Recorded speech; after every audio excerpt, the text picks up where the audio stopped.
Coming up on Hoosier Sports Night, rivalry trophies on the line this week. For one Hoosier team at home in a historic win over Michigan State, and another Hoosier team on the road in West Lafayette. And in Hoosier country, it's never too soon to talk about the hard court. We get the buzz around town for the upcoming basketball season with Hoosier Hysteria just weeks away. Hoosier Sports Night starts right now.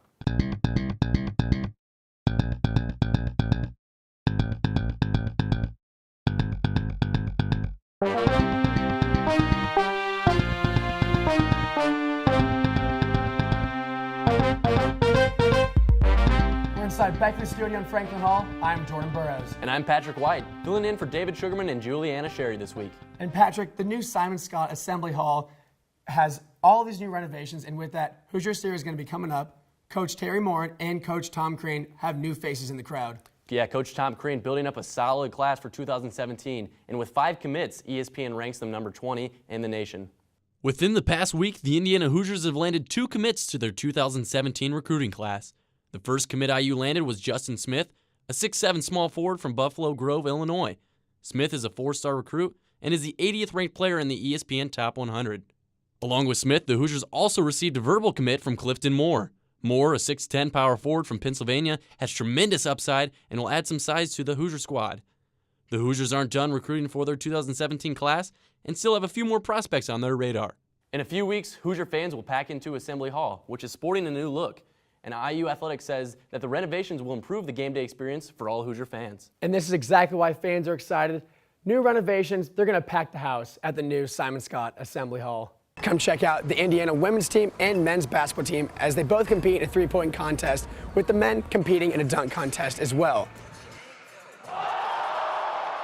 According to IU Athletics, fans can expect games, music, contest, prizes, and an up-close look at the Hoosiers prior to the start of the season. Probably going to be louder. It's going to be more intense. I'm really excited to go with all of my friends, but we can expect a good 3-point contest. We can expect to hear a lot of wise words from Tom Crane. Indiana will not have a home football game on the weekend of Hoosier Hysteria as the Hoosiers travel to Evanston for a meeting with Northwestern. What'd you do last time for Hoosier Hysteria? Actually, I dressed up as a banana. It was a great time, great time. We expect to see you at this one? It's a high possibility, high possibility. Tell me what you know about Hoosier Hysteria. I went for my first time when I was a junior in high school, and I really like the 3-point contest. I like how everyone seemed really excited for IU basketball, and I just really like how it gets us ready for the basketball season.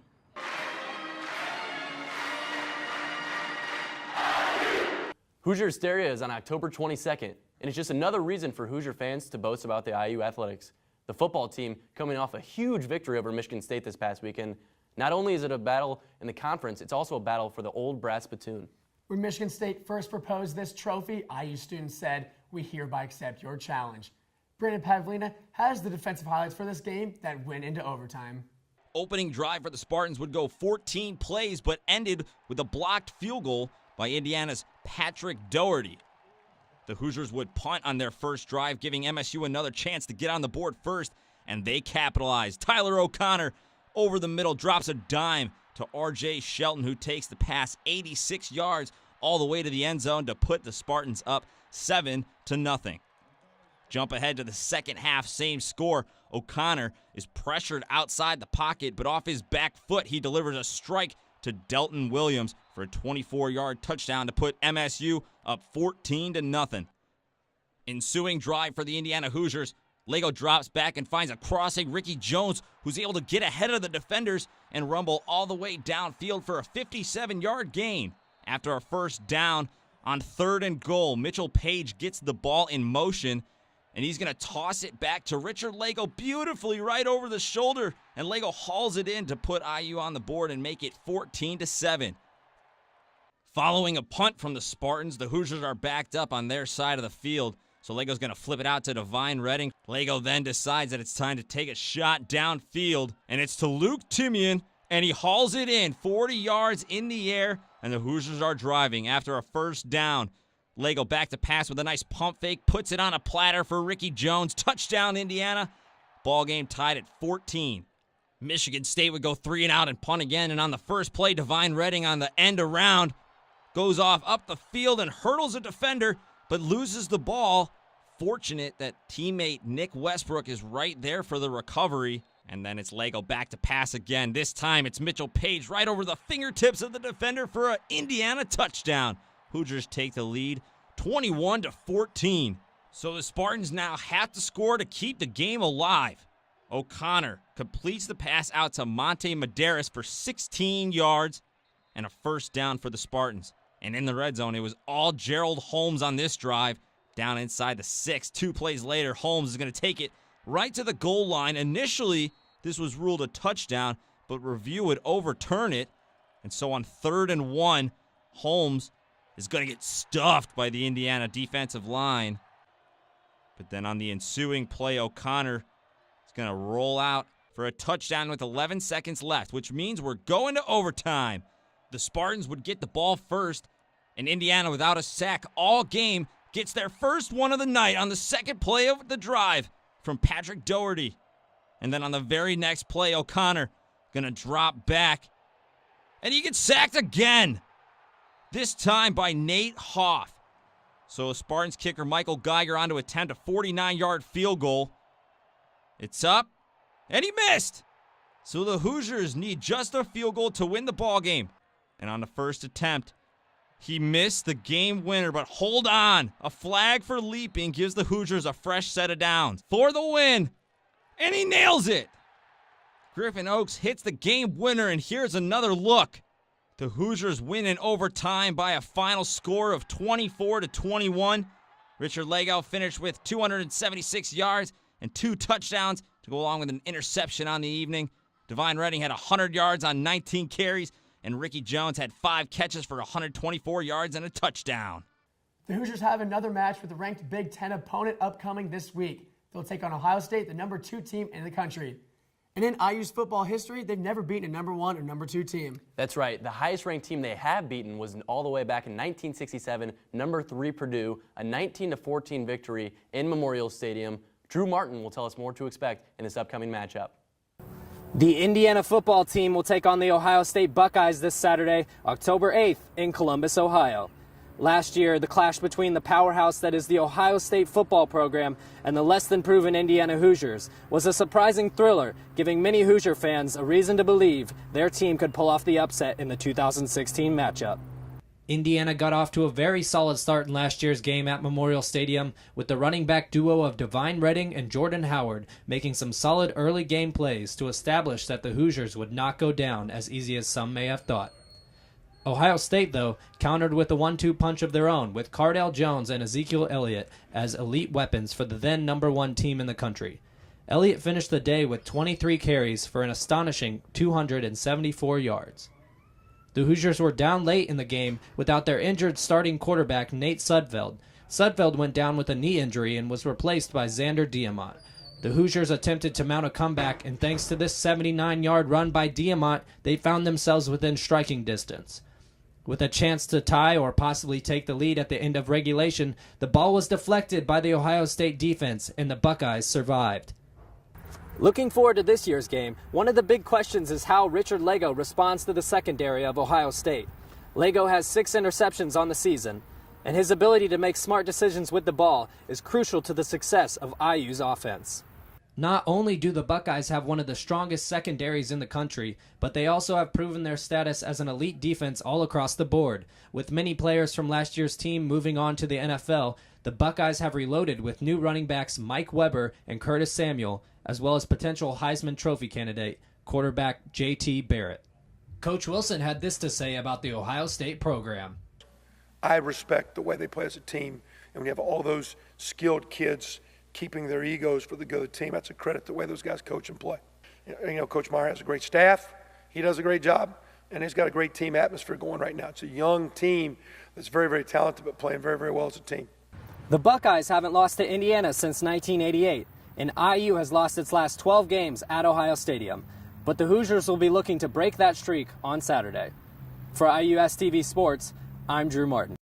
Kickoff for the game on Saturday is at 3:30.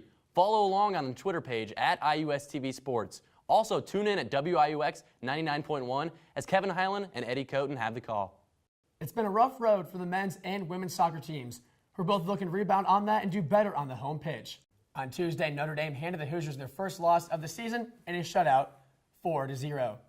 The men will look to rebound from their loss this Saturday at Bill Armstrong Stadium against Penn State in a Big Ten matchup. The women's soccer team fell to Nebraska in Lincoln last Friday and will also look to rebound at home games against Penn State on Thursday and Rutgers on Sunday. The Indiana field hockey team had a long weekend with 2 overtime matches, number 18 Iowa on Friday and Miami on Sunday. On Friday, both the Hoosiers and Hawkeyes started off slow without any goals in the first half. But in the second, the Hawkeyes put one in the 53rd minute. Just under 10 minutes left, the Hoosiers got on the board with the game-tying goal from the freshman, Kelsey Geis, her first of the season, and that's the way regulation ended. Just 2 minutes into the overtime period, Iowa's Katie Birch cleaned up a rebound to put in the game-winning goal. Indiana dropped to Iowa 2-1. The Hoosiers then traveled to Ohio on Sunday to take on the Miami Redhawks. It was a high-scoring game, tied 3-3 at the end of regulation, with a game-tying goal from Taylor Swope. The Hoosiers were once again unsuccessful in overtime, with Miami's Carla Ramagosa scoring the game winner in the 82nd minute. Indiana will play 2 ranked opponents at home this weekend, number 6 Northwestern on Friday and number 14 Boston College on Sunday. The volleyball team is looking for their second conference win. The volleyball team hosted Minnesota on Friday and were swept 3-0. They also traveled to Wisconsin and were swept 3-0 again. After the tough 3-game stretch between Purdue, Minnesota, and Wisconsin, the volleyball team is looking to turn things around on Friday when they visit Nebraska. It's fall break this weekend, and there are plenty of teams looking to get some rabid Hoosiers in the stands. But it's not just for them rabid Hoosier fans. It's for people like me and you as well, as we can rack up some cool Crimson Guard points. Crimson Guard, I have it right on my phone. It's this little app. You get points for every game you go to, and you get a lot of points. You can get food, you can get IU apparel, you can even get plane tickets. The Crimson Guard is the real deal. I still have yet to download it, but I will be downloading it this weekend, and you can get a lot of cool prizes, and more importantly, you can get great seats for men's basketball and football games. All right, let's take a look at this week's home schedule.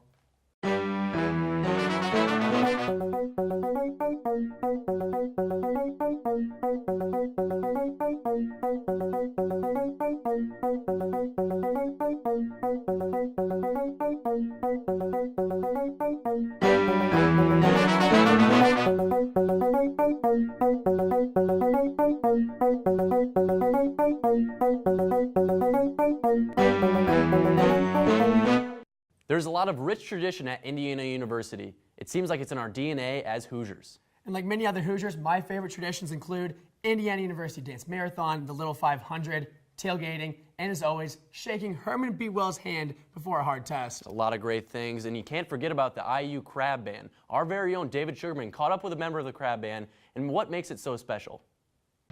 Many people know about the Marching 100, but not quite as many know about the Crab Band. Matt Blauvelt says the creation of the band goes hand in hand with the sport it supports. The Crab Band was started back in about around the same time as the soccer team when they gained varsity status here at IU. It was about 1973. So around that same time, a lot of the members of the 100 approached their band director back then and they proposed that they have a band as well for the soccer teams. And through the collaboration between Ray Kramer and Jerry Yeagley, they were able to form a soccer band for the team. And while the name may sound strange, it makes sense if you know the history of the athletic department. According to Blauvelt, the band is the namesake of a former associate athletic director, Chuck Crabb. He was always a liaison for the band, for the bands through the athletics and the band department, so they decided it was appropriate to name it after him, of course. Through no disrespect to the Marching 100, of which Blauvelt is also a member of, Blauvelt says the Crab Band has a few extra benefits. Honestly, the money isn't really the main reason. We really just love being there and we love playing music for the sporting events. The main purpose really of the Crab Band is to entertain the crowd and support the team, and we have a lot of fun when we entertain the crowds. So rain or shine, win or lose, oh Indiana, the Crab Band is all for you. For IUS TV Sports, I'm David Sugarman. You can catch the Crab Band this week as the men and women return to Jerry Yeagley Field. We've talked a lot about traditions on the show, and one of the best traditions of being a Hoosier is beating the Purdue Boilermakers, and the men's rugby team does it best. The Hoosiers have shut out the Boilermakers 3 straight times. Our very own Jacques Rozier was on the pitch in this rivalry matchup.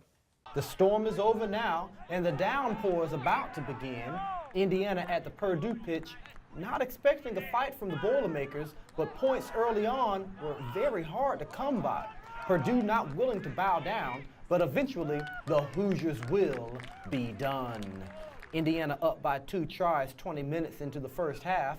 Connor Marsh fielding the kick, and the moves by the forward are too quick for the black and gold. Down the field he goes, headed for the,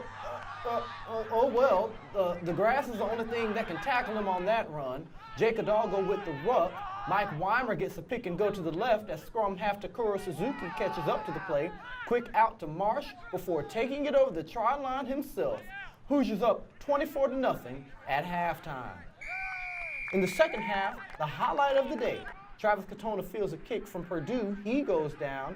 Takuro Suzuki gets to the breakdown with the pass out to Alex Dorier, and Indiana decides to get their hands in action. And what that means is getting out to the wing.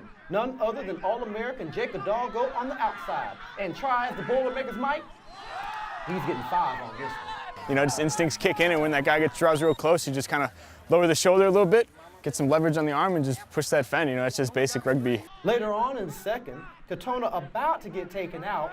Hidalgo with the quick hands saves it for the Hoosiers. On the breakdown, Suzuki gets it out to Teddy Terraces, who gets the skip pass to Tyler Sowsley, who goes virtually untouched into the try zone. You can't touch this, Boilermakers. He gets 4 scores on the day for the Hoosiers. Purdue was giving us a really good game, but we stepped it up and started playing our own ball and came out with the W. Indiana wins and keeps Purdue off the scoreboard. This is Teddy Terraces' last year on the team. One thing he's proud of is the goose egg for the Boilermakers in 3 straight matches. 3 in a row. So yeah, never gave up a point to Purdue, so that's always good as a Hoosier. Up next for Indiana, a crucial match against Michigan. For IUS TV Sports, I'm Jock Rowe. So who hasn't heard about the Old Oaken Bucket Trophy? It's the oldest traveling trophy in college football. In fact, there's a version just like it for the rugby team. It's called the Scrum Kettle. It has a history of its own, though it is not as old as the Old Oaken Bucket. The traveling trophy began in the 70s when a member from the Purdue team purchased the kettle at an auction for $2. But the original trophy was lost. The same Purdue player purchased a different kettle to replace it. He said that they actually put some fake rubber vomit in here, glued it in here as a joke, so that when we took it, we'd be disgusted by it. I don't know, whatever. But ever since then, we haven't lost to Purdue, so maybe that rubber fake puke's been good luck for us. Saturday's score, 86-0, will be added to the back of the trophy along with the other scores from this rivalry. Does anyone have a Sharpie? We heard about Hoosier Hysteria, and we also learned about the Scrum Kettle. Hadn't heard about the Scrum Kettle before? That's even more of a reason to beat the Purdue Boilermakers. Definitely so. Don't forget to like our Facebook page, IUS TV Sports, and give us a follow on Twitter as well, at IUS TV Sports. For Patrick White, I'm Jordan Burrows. We'll see you next week.